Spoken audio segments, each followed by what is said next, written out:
Hello student, welcome on my channel. आज मैं आपको मैथ क्लास 10th का एक्सरसाइज 3.1 कराने जा रही हूँ, जो कि न्यू एनसीईआरटी सिलेबस के थ्रू होने जा रहा है। इससे पहले मैंने आपको इस चैप्टर का इंट्रोडक्शन वीडियो दिया था।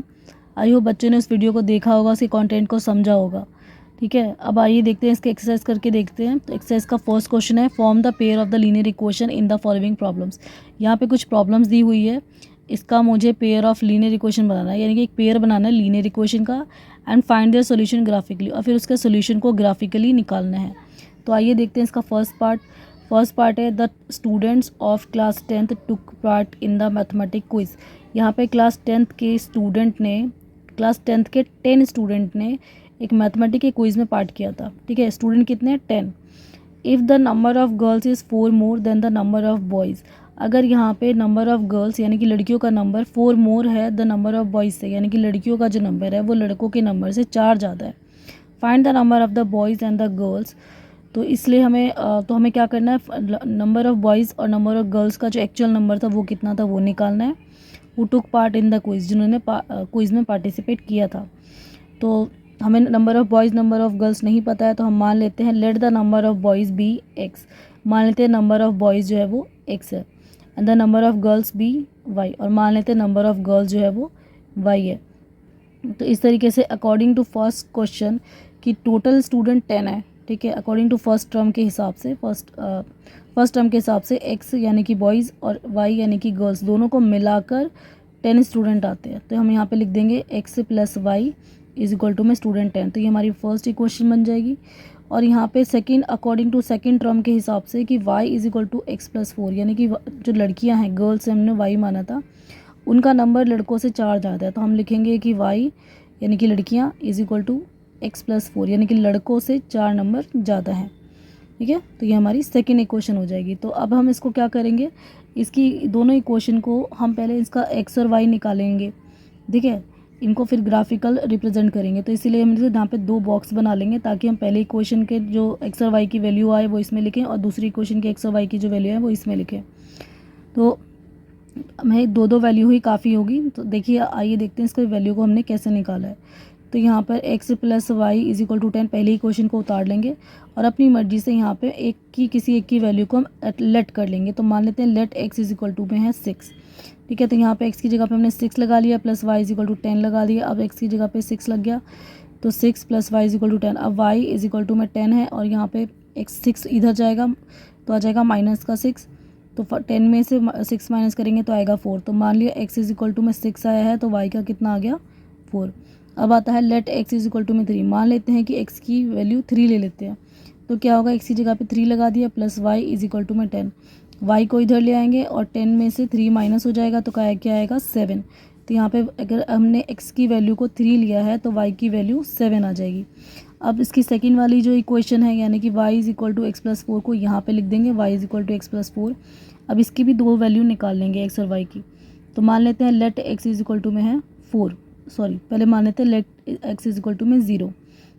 तो y इज इक्वल टू में x की जगह 0 लगा दिया, प्लस का 4 इज इक्वल टू में 4।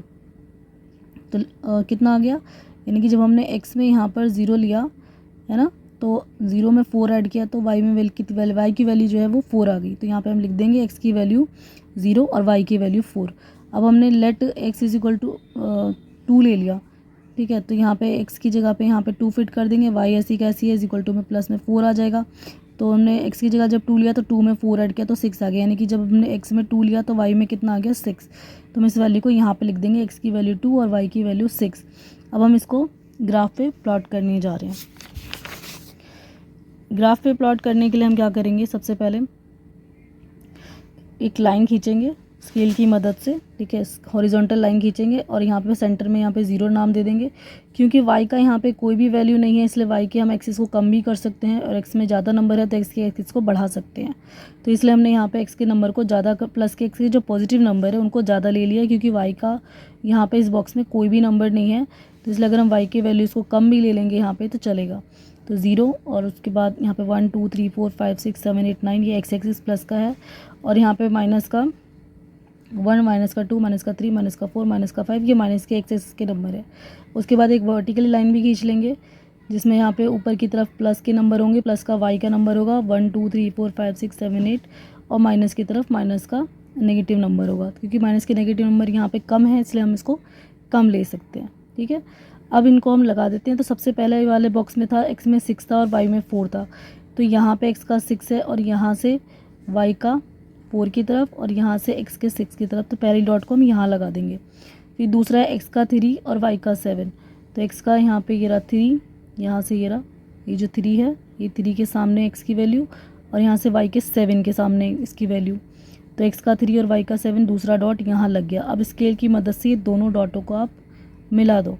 ठीक है, अब नेक्स्ट आते हैं नेक्स्ट वाले बॉक्स में। नेक्स्ट वाले बॉक्स में x की वैल्यू 0 थी और y की वैल्यू 4 थी, तो यहाँ पे x की वैल्यू 0 यानी कि यहाँ से और y की वैल्यू 4 यहाँ पर, तो ये वाला डॉट यहाँ लग जाएगा। तो हम यहाँ पे डॉट लगा के यहाँ पे 0 और 4 लिख देंगे। दूसरा वाला जो वैल्यू है वो x में है 2 और y में है 6, तो यहाँ पे x ये रहा, x का 2 के सामने यहाँ पे वैल्यू लगेगी और 6 के सामने यहाँ से वैल्यू लगेगी, तो यहाँ से 6 के सामने आ जाएगा और यहाँ से 2 के सामने आ जाएगा, तो दूसरी वाली वैल्यू आएगी 2 और 6 की। अब इन दोनों को हम मिला देंगे स्केल की मदद से, ये दोनों डॉट्स को मिला देंगे। तो जब मिलाएंगे तो फिर ये वाली लाइन जो पहले इक्वेशन की थी और जो दूसरी इक्वेशन की लाइन है, ये दोनों एक दूसरे को यहाँ पर इंटरसेक्ट कर रहे हैं। ठीक है, तो कहाँ पे इंटरसेक्ट कर रहे हैं, यहाँ से x के 3 के सामने और यहाँ से y के 7 के सामने। तो यहीं पे ग्राफिकली हमें सोल्यूशन इसका मिल जाता है कि यहाँ पे नंबर ऑफ़ बॉयज़ जो आएगा वो 3 आएगा और नंबर ऑफ़ गर्ल्स जो आएगा वो 7 आएगा। तो इस तरीके से x इक्वल टू में 3, क्योंकि x के 3 के सामने है, x बराबर 3 के सामने ये डॉट आ रहा है और यहाँ से y के 7 के सामने डॉट आ रहा है, इसलिए नंबर ऑफ़ बॉयज़ जो आएगा वो 3 आएगा और नंबर ऑफ़ गर्ल्स जो कि y था यहाँ पे 7 आ जाएगा। तो इस तरीके से ग्राफिकली सोल्यूशन हमें मिल चुका है। आइए देखते हैं इसके सेकंड पार्ट की तरफ। सेकंड पार्ट है 5 pencil and 7 pens together cost ₹50। यहाँ पे 5 पेंसिल और 7 पेन्स का दोनों को मिला के जो कॉस्ट है वो ₹50 है, जबकि 7 pencil and 5 pens together cost ₹46, जबकि 7 पेंसिल और 5 पेन का दोनों का मिला के जो कॉस्ट है वो ₹46 है। Find the cost of 1 pencil and that of 1 pen, तो हमें बताना है कि उस 1 पेंसिल और 1 पेन का कॉस्ट कितना होगा। तो हमें 1 पेंसिल और 1 पेन का कॉस्ट नहीं पता, तो हम मान लेते हैं let cost of 1 pencil be x, मान लेते हैं कि 1 पेंसिल का कॉस्ट x होगा and cost of 1 pen be y, और 1 पेन का कॉस्ट होगा y। अब according to first question 5 pencil और 7 पेन का जो कॉस्ट टुगेदर है वो ₹50 है, तो 5x, क्योंकि पेंसिल के कॉस्ट को हमने x माना था तो 5x लिख देंगे, प्लस पेन के कॉस्ट को हमने y माना था तो यहाँ पे 7y लिख देंगे, और इज इक्वल टू में दोनों का मिला के कॉस्ट कितना है 50। तो हमारी पहली इक्वेशन बन जाएगी। दूसरी इक्वेशन के हिसाब से यहाँ पर 7 पेंसिल यानी कि 7x प्लस 5 पेन यानी कि 5y इज इक्वल टू दोनों का कॉस्ट मिला के 46 है, तो यहाँ पे 46 लिख देंगे। अब यहाँ पे सेकेंड इक्वेशन ये बन जाएगी। ठीक है, अब इन क्वेश्चन का हम पहले x और y की वैल्यू बाहर निकाल लेते हैं, इसलिए 2 बॉक्स बना लेंगे। यहाँ पर बॉक्स के अंदर हम यहाँ पे x और y के वैल्यू को फिट करेंगे। तो सबसे पहले इक्वेशन ले लेते हैं। फर्स्ट इक्वेशन है 5x plus 7y is equal to 50। तो लेट कर लेते हैं पहले अपनी मर्जी से यहाँ पर x की value, let x is equal to में 3, तो 5 और x की जगह पे 3 लग गया, plus 7y is equal to 50, 5 3 ज़ा 15 plus 7y is equal to 50, 7y को इधर ले आएंगे इज इक्वल टू में 50 और ये 15 इधर जाएगा, तो 50 में से 15 को माइनस करेंगे तो 35 आएगा, y 35 आ जाएगा। फिर y इज इक्वल टू में 35 और ये 7 यहाँ पे लेकर आएंगे तो ये कैंसिल हो जाएगा, तो 7 5 जा 35। तो जब हमने लेट की थी x की वैल्यू 3 तो हमें y की वैल्यू में मिल गया 5, तो हम उसको यहाँ पे लिख देंगे x में 3 और y की 5। इस तरीके से इसका सेकंड वैल्यू निकालने के लिए हम क्या करेंगे, let y is equal to 0, इस बार y को हम 0 ले लेते हैं, तो 5x प्लस 7 y की जगह पे 0 बराबर में 50 लगा दिया, 5x प्लस 7 को 0 से मल्टीप्लाई किया तो 0 आ गया इज इक्वल टू 50, फिर x यहाँ पे ले लिया इज इक्वल टू 50 और नीचे 5 लगा दिया और कैंसिल कर देंगे, 5 1 जा 5 5 10 जा 50। तो जब हमने y में 0 लिया तो x में हमें 10 मिल गया। चलते हैं इसके नेक्स्ट पार्ट की तरफ। अब इसका नेक्स्ट वाला जो इक्वेशन है वो है 7x plus 5y is equal to में 46, ये हमारी सेकेंड इक्वेशन है। अब इसकी भी x और y की वैल्यूज़ को हम निकाल लेते हैं पहले। तो लेट x कर लेते हैं 8, तो 7 8x की जगह पे 8 लगा दिया, plus 5y is equal to में 46, 7 8 जा 56 plus 5y is equal to में 46, 5y इज इक्वल टू 46, 56 को इधर लेके आएंगे तो माइनस का 56 हो जाएगा। उसके बाद 5y is equal to minus का 10, क्योंकि 56 में से 46 माइनस करेंगे तो 10 आएगा और बड़े नंबर के आगे माइनस है तो माइनस का 10 आ जाएगा। फिर y is equal to minus का 10 और ये जो 5 है इसके नीचे आ जाएगा, तो इसे कैंसिल कर देंगे। 5 1 जा 5, 5 2 जा 10, तो ये आ जाएगा माइनस का 2। ठीक है, तो इसका मतलब जब हमने 8 में एक्स की वैल्यू में 8 को एज्यूम किया था, एक्स में हमने 8 लिया था, तो वाई की वैल्यू माइनस की 2 आ गई, तो इसमें बॉक्स में लिख देंगे। उसके बाद let y is equal to 5 मान लेंगे, वाई की वैल्यू 5 है, तो हम इसको इसमें फिट करेंगे। 7x प्लस 5 मल्टीप्लाई वाई की जगह 5 इज इक्वल टू 46 लिख देंगे। 7x प्लस 5 5 जो 25 इज इक्वल टू 46, फिर 7x इज इक्वल टू 46 में से माइनस करेंगे 25 को, क्योंकि 25 को जो हम इक्वल के निशान के बाद इधर लेके आएंगे तो वो माइनस का आ जाएगा। 7x इज इक्वल टू 46 में से 25 माइनस करेंगे तो आएगा 21, फिर x is equal to 21 upon में ये 7 इसके नीचे आ जाएगा, कैंसिल कर देंगे तो 3 आ जाएगा। तो इसका मतलब जब हमने y में 5 लिया तो हमें x में 3 मिल गया, तो हमने ये बॉक्स में इस तरीके से इनके वैल्यू को लगा दिया। अब इनको वैल्यू को हम ग्राफिकली फिट करेंगे, तो ग्राफ खींचने के लिए हम सबसे पहले क्या करेंगे, लाइन ड्रॉ कर लेंगे यहाँ पर।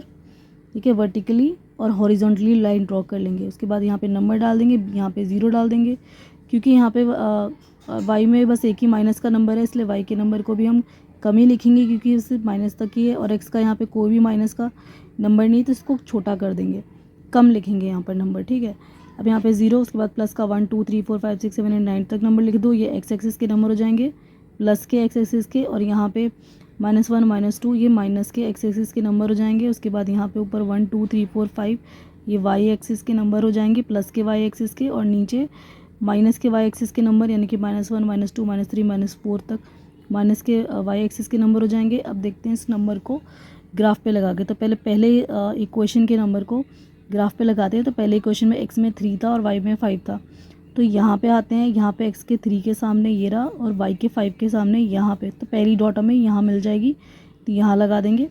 उसके बाद दूसरी डॉट के लिए हम क्या करेंगे, x का 10 है और y का 0 है, तो दूसरी डॉट x का 10 पे यहाँ पे मिलेगी 10 पे, और यहाँ से 0 के सामने हो जाएगी, और यहाँ से 10 के सामने, तो दूसरी डॉट यहाँ लग जाएगी 10 और 0 की। अब इसको हम स्केल की सहायता से इस लाइन को मिला देंगे। अब आते हैं दूसरे इक्वेशन में। दूसरे इक्वेशन में x में 8 था और y में माइनस का 2 था, तो x का 8 ये रहा और y का नीचे की तरफ माइनस का 2 इधर है, y का माइनस का 2 इधर है, तो यहाँ से इधर से -2 के सामने, इधर से x के 8 के सामने यहाँ पे डॉट लगा देंगे, तो 8 और -2 का डॉट यहाँ हो जाएगा। उसके बाद x में x का 3 है और y का 5 वैल्यू है, तो x की 3 यानी कि यहाँ पर, और y का 5 यानी कि यहाँ पर, तो दोनों की डॉट, हमारा दोनों जो इक्वेशन थी दोनों के में ये 3 और 5 और 3 और 5 सेम मैच कर रहा है, इसलिए यहाँ पे दोनों की डॉट यहाँ लग जाएगी। अब इन दोनों डॉटों को, यानी कि 3 5 को और 8 और -2 को भी स्केल की सहायता से मिला देंगे। अब जहाँ पे भी ये दोनों डॉट एक दूसरे को, जहाँ पे भी ये दोनों लाइंस एक दूसरे को क्रॉस कर रही हैं, एक दूसरे को मिल रही हैं, यहाँ पर 3 और 5 के पॉइंट पे मिल रही है, तो ग्राफिकली इस क्वेश्चन का यही आंसर होगा कि ये x का नंबर है 3 और ये y 5 का नंबर है, 5 जो है y का नंबर है, तो इसलिए कॉस्ट ऑफ 1 पेंसिल जो आ जाएगा वो ₹3 आ जाएगा, और कॉस्ट ऑफ 1 पेंसिल जो आएगा वो 5 आ जाएगा। तो ग्राफिकली हमें यहाँ पे इसका आंसर मिल गया है। चलते हैं नेक्स्ट क्वेश्चन की तरफ।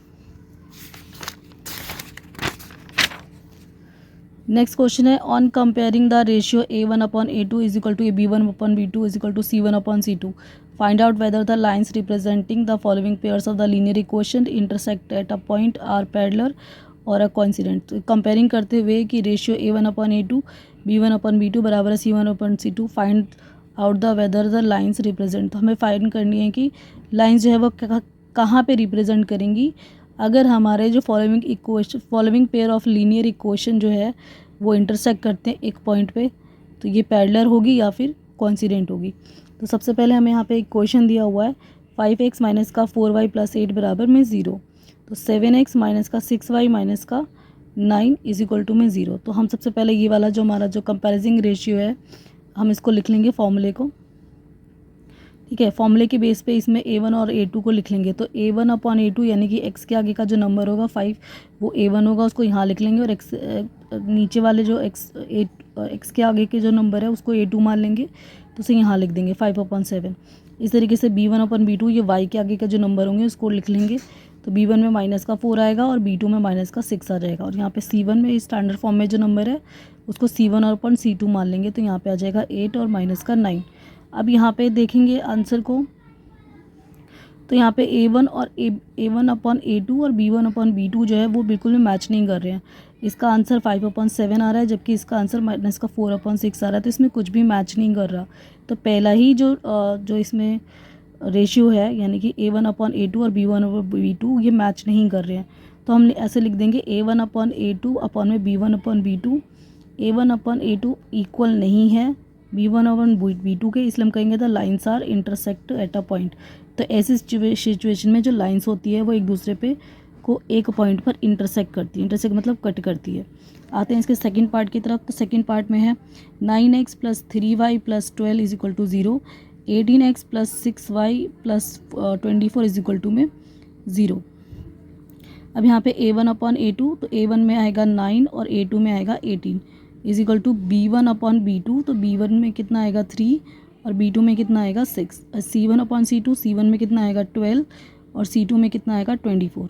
वैसे यहाँ पे कुछ नंबर हैं जो कैंसिल हो रहे हैं, तो इसे कैंसिल कर दो। 9 और 18 कैंसिल हो रहा है, तो 9 1 9, 9 2 18, फिर 3 से 3 1 3, 3 2 6, और फिर 12 से 12 1 12, 12 2 24।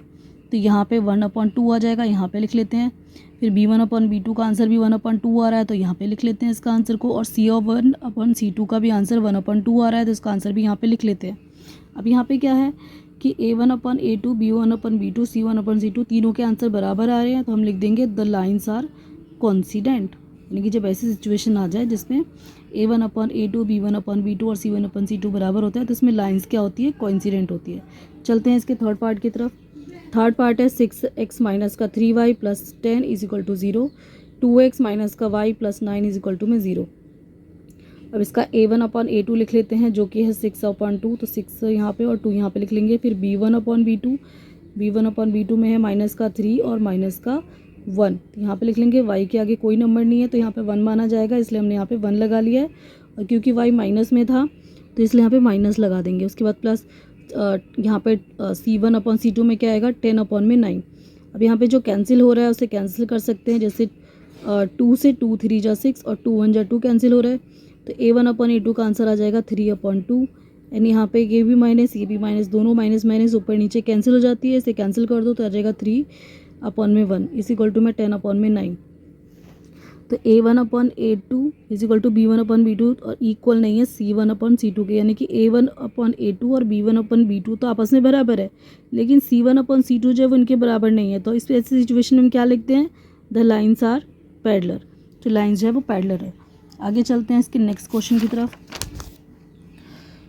Next question on comparing the ratio A1/A2, B1/B2 और C1/C2, तो find out the whether the following pair linear equations are consistent और इनकंसिस्टेंट। यहाँ पे हमें कंपेयरिंग करना है रेशियो A1/A2, B1/B2 और C1/C2 में, और पता लगाना है कि जो पेयर है लीनियर इक्वेशन की वो कंसिस्टेंट है या फिर इनकंसिस्टेंट है। तो आइए देखते हैं इसमें। सबसे पहला क्वेश्चन है इसका 3x प्लस का 2y = 5 और 2x माइनस का 3y = 7।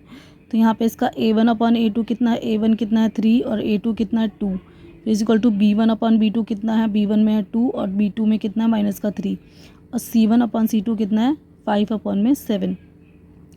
अब यहाँ पे A1 में 3/2 और 2/3 और 5/7, यहाँ पे कुछ भी कैंसिल नहीं हो रहा, तो इसका मतलब जो A1/A2 है वो 3/2 हो गया और B1/B2 है वो 2/3 हो गया, तो ये आपस में बराबर नहीं है, तो हम इक्वल नॉट का साइन लगा देंगे। तो लिख देंगे यहाँ पे A1/A2 इक्वल नहीं है B1/B2 के, इसलिए लाइन आर इंटरसेक्टिंग।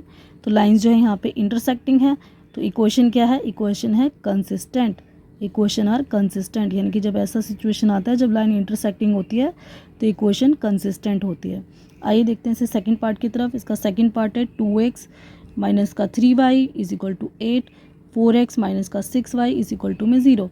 तो इसको पहले लिख लेते हैं A1/A2, तो वो है 2/4, यहाँ पे 2/4 लिख लेते हैं। फिर B1/B2 है इसका -3 और -6, और यहाँ पे C1/C2 में है 8 और 9, तो यहाँ पे 8 और 9 लिख लेते हैं। अब जो कैंसिल हो रहा है उसे कैंसिल कर लेते हैं। 2 से 2 1 जा 2, 2 2 जा 4, फिर ये कैंसिल हो जाएगा, माइनस से माइनस कैंसिल हो जाएगा, 3 1 जा 3, 3 2 जा 6। तो यहाँ पे आ जाएगा 1/2 A1/A2 का, और फिर B1/B2 का 1/2 एंड C1/C2 का 8/9। तो यहाँ पे A1 और A1/A2 और B1/B2 तो आपस में बराबर है, लेकिन C1/C2 जो है वो बराबर नहीं है। तो लाइन्स आर पैरेलल, हम कहेंगे कि लाइन्स जो है वो पैरेलल है। जब लाइन पैरेलल्स होती है तो इक्वेशन आर इनकंसिस्टेंट। तो जिस भी सिचुएशन में लाइन पैरेलल्स आ जाती है तो उसमें इक्वेशन जो होता है वो इनकंसिस्टेंट होता है। ठीक है, आगे चलते हैं इसके नेक्स्ट पार्ट की तरफ। तो इसका नेक्स्ट पार्ट है 3/2x + 5/3y = 7 and 9x - 10y = 14। ये दो इक्वेशन है। तो आइए देखते हैं इसको। A1/A2 यानी कि A1 में कितना है 3 और A2 में 2 है, और उसको मल्टीप्लाई कर देंगे इसके नीचे वाले नंबर से, यहाँ पे 9 से। फिर B1/B2, तो B1 में कितना है 5 और B2 में 3 मल्टीप्लाई ये जो 10 है इससे कर देंगे। फिर = में C1/C2, C1 में कितना है 7 और डिवाइड में यहाँ पे 14। ठीक है, अब जो कैंसिल हो रहा है उसे कैंसिल कर दो, तो ये आ जाएगा 3 और यहाँ पे 2 9 18 आ जाएगा। फिर यहाँ पे 5 अपॉन में 3 10 30 आ जाएगा, और यहाँ पे 7 और अपॉन में 14 आ जाएगा। अब इसे कैंसिल कर लेते हैं। 3 1 3, 3 6 18, फिर 5 1 5, 5 6 30, उसके बाद है 7 1 7 और 7 2 14। तो यहाँ पे 1/6 आ रहा है, लेकिन ये प्लस का है, पॉजिटिव है, जबकि यहाँ पर माइनस का 1 में माइनस का 6 आ रहा है, तो इसलिए ये भी आपस में इक्वल नहीं है, और = में आ रहा है 1/2। ठीक है, तो यहाँ पे A1 और अपॉन में A2 बराबर नहीं है, B1/B2 हम ये लिख देंगे यहाँ पर। तो ऐसी सिचुएशन में लाइन इंटरसेक्टिंग, लाइन जो होती है वो इंटरसेक्टिंग होती है, सो इक्वेशन आर कंसिस्टेंट। जब लाइन इंटरसेक्टिंग होती है तो इक्वेशन कैसा होता है, कंसिस्टेंट होता है। ठीक है, आइए अब देखते हैं नेक्स्ट पेज पर। तो यहीं पे आपकी जो क्वेश्चन है ये नहीं, नेक्स्ट पेज पे है क्वेश्चन नंबर 4।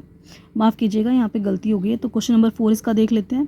5x - 3y = में 11 एंड -10x + 6y = में -22। तो यहाँ पे A1/A2 जो कि है 5 - 10 इसको लिख लेंगे, एंड B1/B2 जो कि है -3 और अपॉन में 6, और C1/C2 जो कि है 11 अपॉन में -22।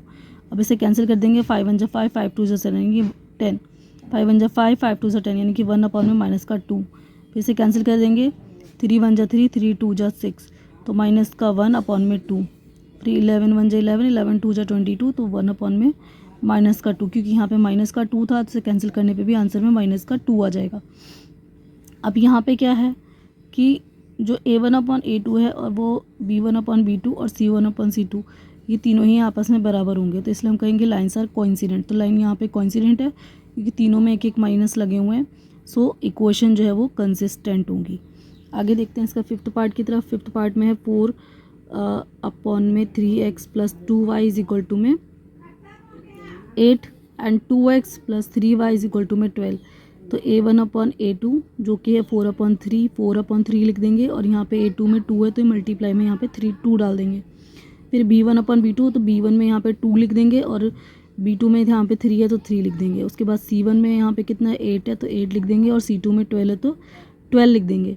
अब यहाँ पे क्या करेंगे हम, 4 और 3 2 6, तो 4/6 लिख देंगे। फिर = में 2/3 आ जाएगा यहाँ पे, और यहाँ पे 8/12 आ जाएगा। उसके बाद जो कैंसिल होता है उसे कैंसिल कर दो, तो ये आ जाएगा 2 2 4 और 2 3 6 कैंसिल हो जाएगा। 2/3 यहाँ पे भी 2/3 आ जाएगा, और यहाँ पे भी 2/3 आ जाएगा।